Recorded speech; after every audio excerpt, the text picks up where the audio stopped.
जय मसीह की हिंदी बाइबल स्टडी इस चैनल में आपका स्वागत है। आइए मिलकर एक नए संदेश की ओर हम जाएंगे और आज का मनन के लिए हम लोग पढ़ेंगे यशायाह का किताब अध्याय 54 आयत 17।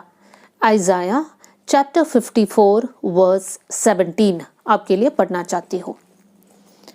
जितने हथियार तेरी हानि के लिए बनाए जाए उनमें से कोई सफल ना होगा, और जितने लोग मुद्दई होकर तुझ पर नालिश करे उन सबों से तू जीत जाएगा।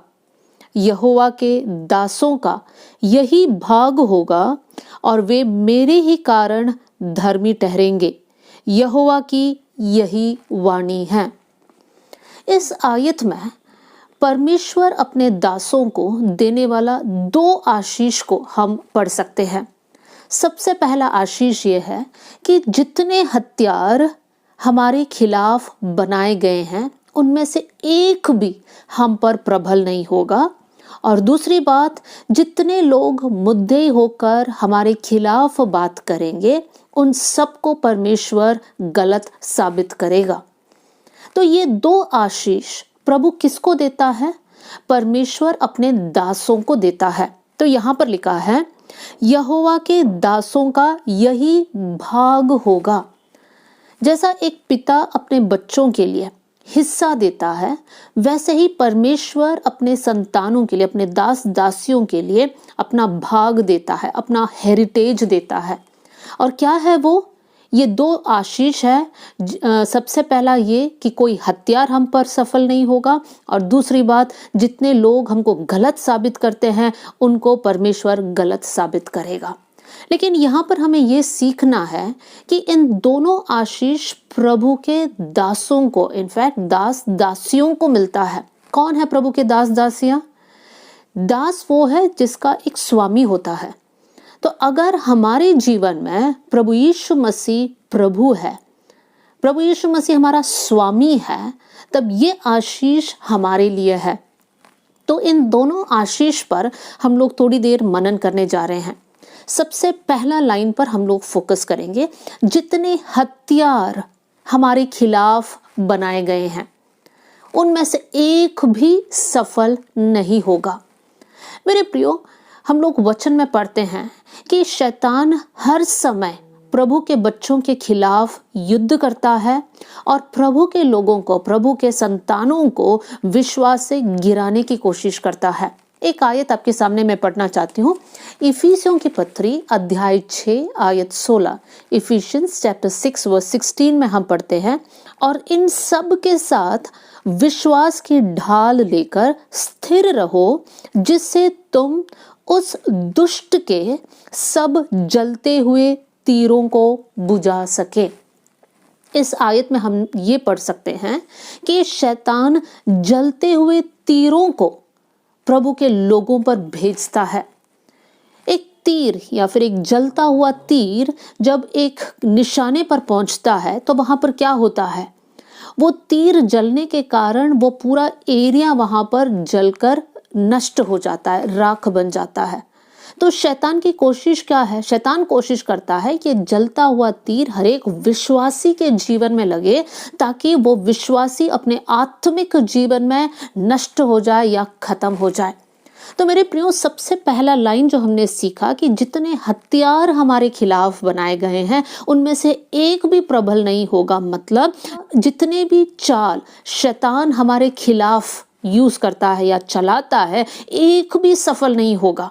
लेकिन हमें ध्यान देना है कि हमें प्रभु के वचन के अनुसार चलना है, क्योंकि यहाँ पर लिखा है कि ये आशीष प्रभु के दास दासियों के लिए है। मतलब ये आशीष उन लोगों के लिए है जिनके जीवन में यीशु मसीह प्रभु और स्वामी है। आज अपने जीवन को जांचना है, शैतान कौन कौन सा तीर हमारे जीवन में भेजता है। शैतान बहुत चालाक है। वो हमारे जीवन की कमजोरियों को जानता है और हमारी कमजोरियों को जानकर उसी में हमको फंसाने की कोशिश करता है। मैं कुछ उदाहरण को आपके सामने रखना चाहती हूँ।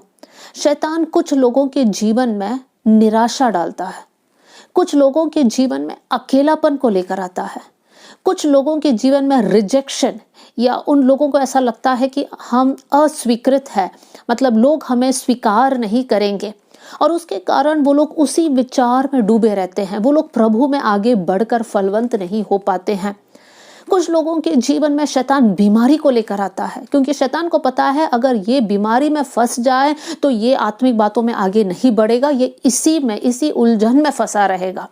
कुछ लोगों के जीवन में चिंता को लेकर आता है, कुछ लोगों के जीवन में टेंशन को लेकर आता है, कुछ लोगों के जीवन में उनके परिवार में लड़ाई झगड़े को लेकर आता है, कुछ लोगों के जीवन में अलग अलग प्रकार का नशा की आदत को लेकर आता है। लोग स्मोकिंग नहीं छोड़ पा रहे हैं, ड्रिंकिंग नहीं छोड़ पा रहे हैं, ड्रग्स को नहीं छोड़ पा रहे। ये सब क्या है? विश्वासी होने के बावजूद जब एक इंसान ये करता है तब समझना है कि शैतान अपना जलता हुआ तीर उस व्यक्ति के खिलाफ भेजा है, और वो उस तीर से सुरक्षित नहीं है, क्योंकि उन्होंने प्रभु यीशु मसीह को अपने जीवन का स्वामी नहीं बनाया है, अपने जीवन का राजा नहीं बनाया है, और उस कारण वो व्यक्ति शैतान के तीर के सामने घायल होकर पड़ा है।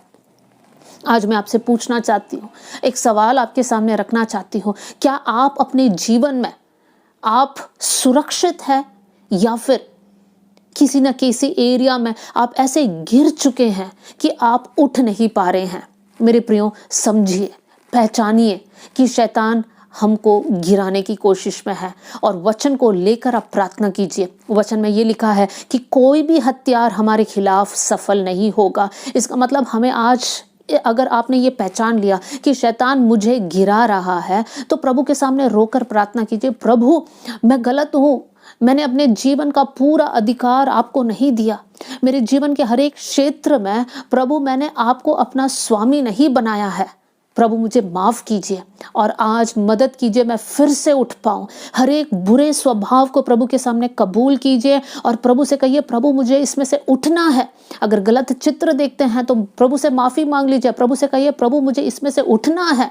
अगर आत्मिक नींद में आप पड़े हैं, आत्मिक बातों में आगे बढ़ने का एक उत्साह नहीं है, तो पहचानिए शैतान मुझे घायल किया है और प्रभु से माफी मांगकर आत्मिक बातों में आगे बढ़िए। मेरे प्रियो, परमेश्वर का वचन ये है कि कोई हथियार हमारे खिलाफ सफल नहीं होगा। इसका मतलब है कि अगर शैतान एक तीर भेजता है तो वो बाउंस होकर बाहर जाएगा, वो हमारे जीवन पर इफेक्ट नहीं करेगा।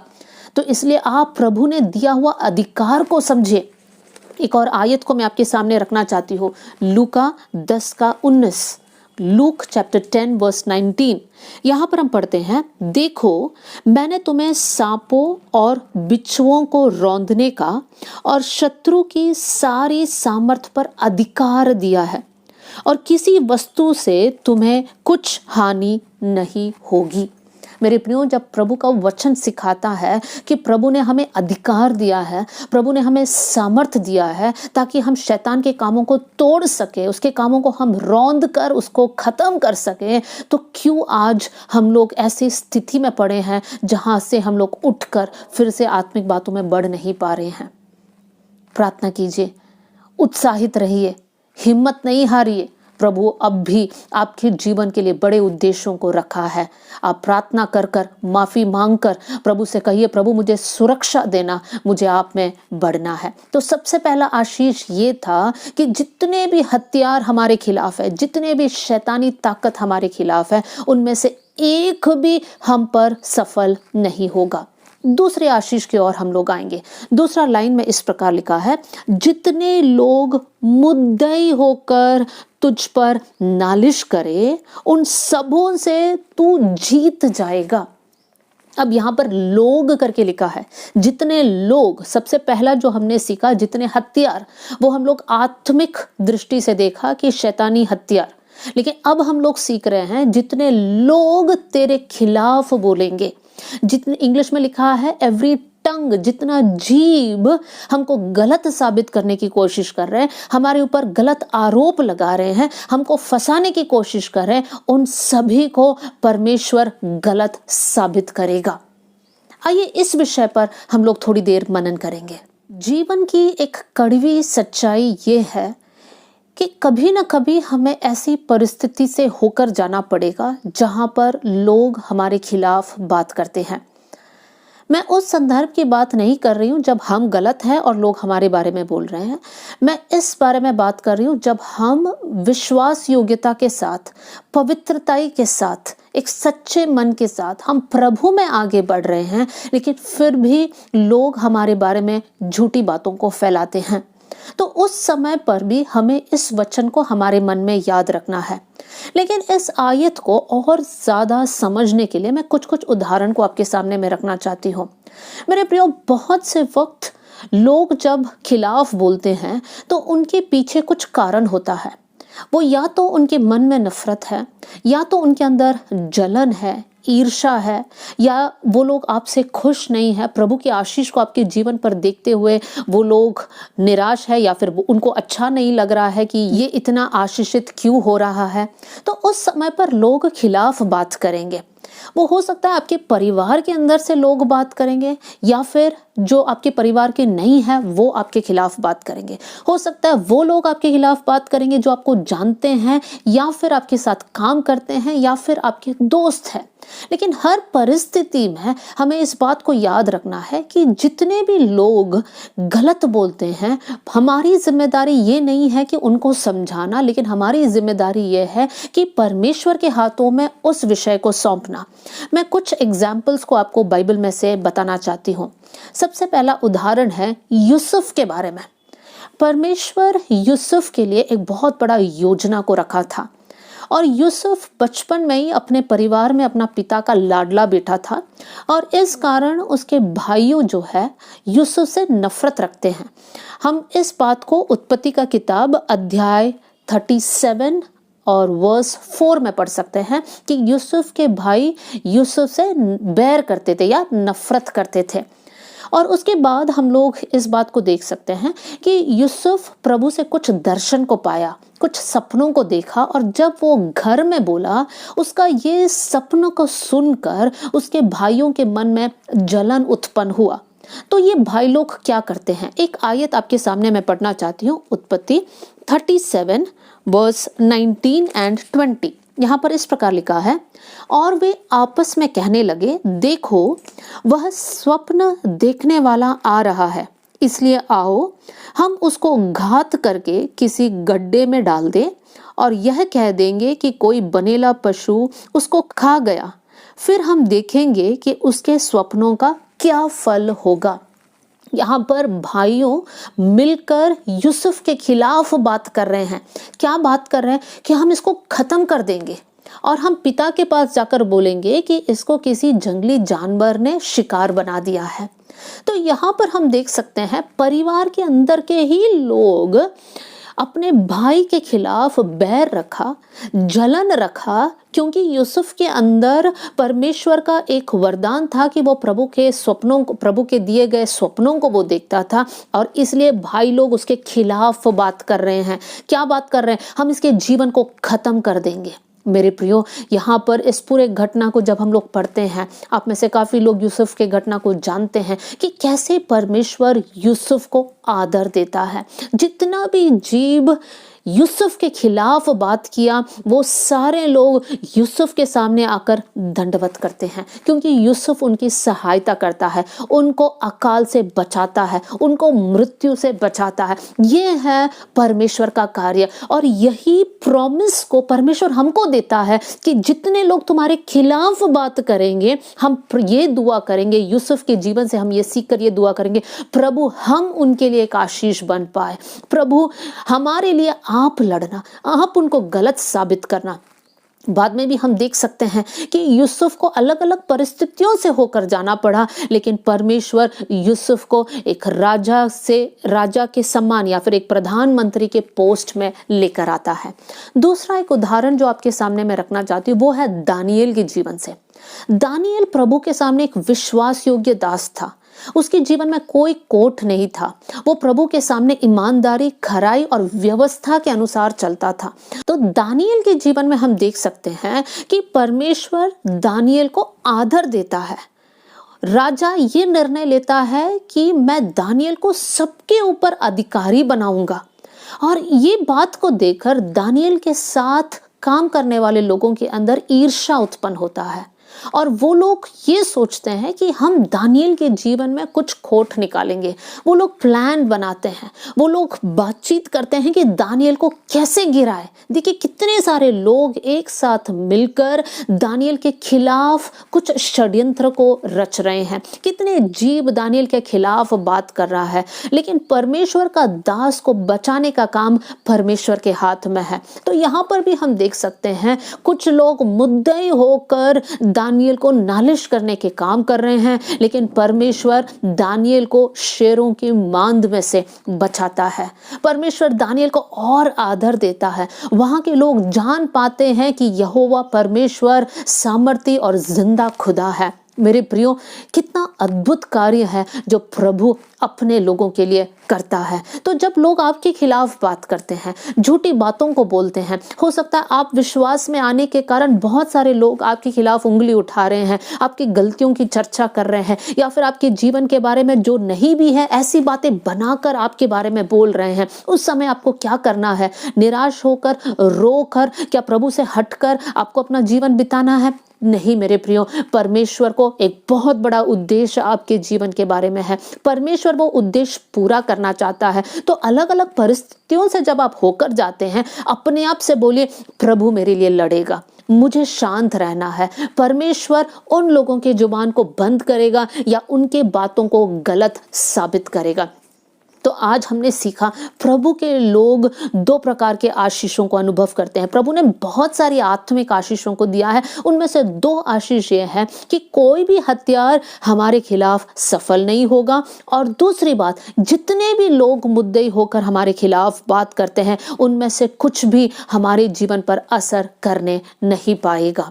लेकिन मेरे प्रियो, हमें ये भी सीखना है जब लोग हमारे खिलाफ बात करते हैं उस समय हमें क्या करना चाहिए। क्या यूसुफ अपने लिए लड़ा? क्या दानियेल अपने आप को साबित करने गया?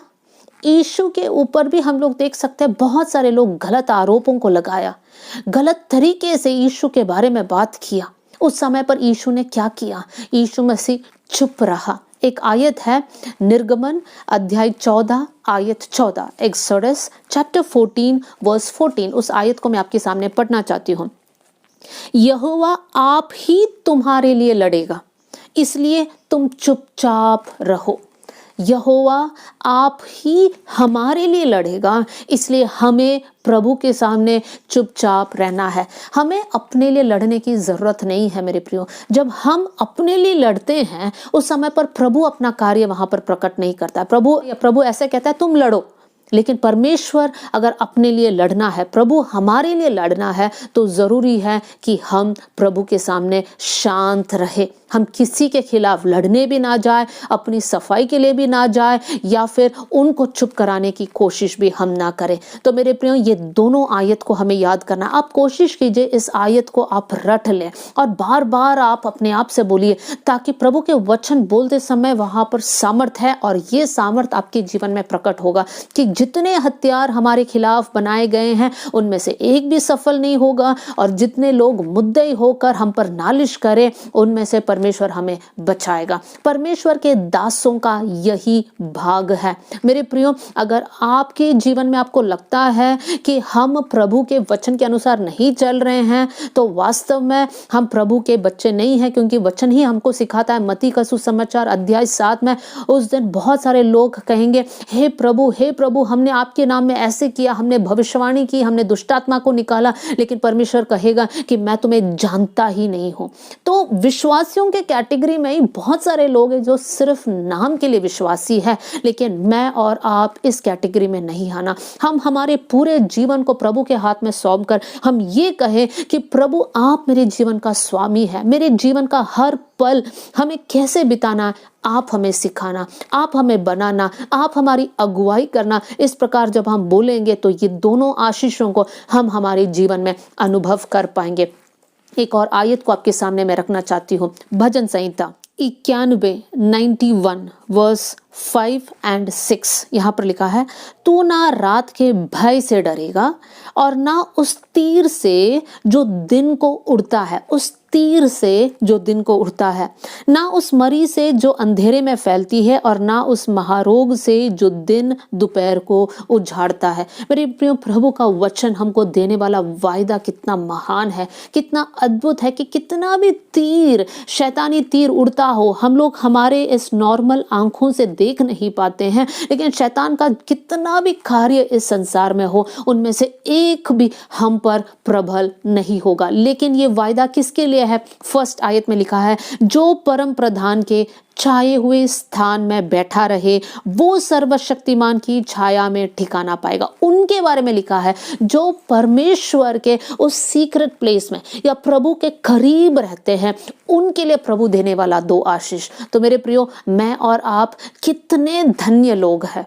तो आप अपने जीवन को देखकर, अपने प्रॉब्लम्स को देखकर आप रोकर नहीं बैठना। प्रभु ने आपको अधिकार दिया है, आप उस अधिकार को इस्तेमाल कर शैतानी कार्यों को यीशु के नाम से तोड़ दीजिए। आप प्रार्थना करते समय इस प्रकार प्रार्थना कीजिए, यीशु के नाम से ये शैतानी कार्य मेरे जीवन से निकल जाए, यीशु के नाम से ये पीढ़ी दर पीढ़ी चलने वाला श्राप मेरे जीवन से छूट जाए। मेरे प्रिय, प्रभु ने आपको अधिकार दिया है। प्रभु का वचन आपको वायदा देता है कि आपके जीवन पर कोई हानि नहीं होगा। लेकिन अगर आप हानि महसूस कर रहे हैं, बार बार बुरे सपने देखते हैं, सपने देखने के बाद आप पीड़ित हैं, सपने देखने के बाद आप मन में व्याकुल है, उस अधिकार को इस्तेमाल कीजिए जो प्रभु ने आपको दिया है। तो मेरे प्रियो, याद रखिए, कोई भी हथियार हमारे खिलाफ प्रबल नहीं होगा, और जितने लोग मुद्दे होकर हम पर नालिश करें, उनमें से कोई जीतने नहीं पाएगा। परमेश्वर का यही भाग अपने दासों के लिए है। आइए हम लोग प्रार्थना करें।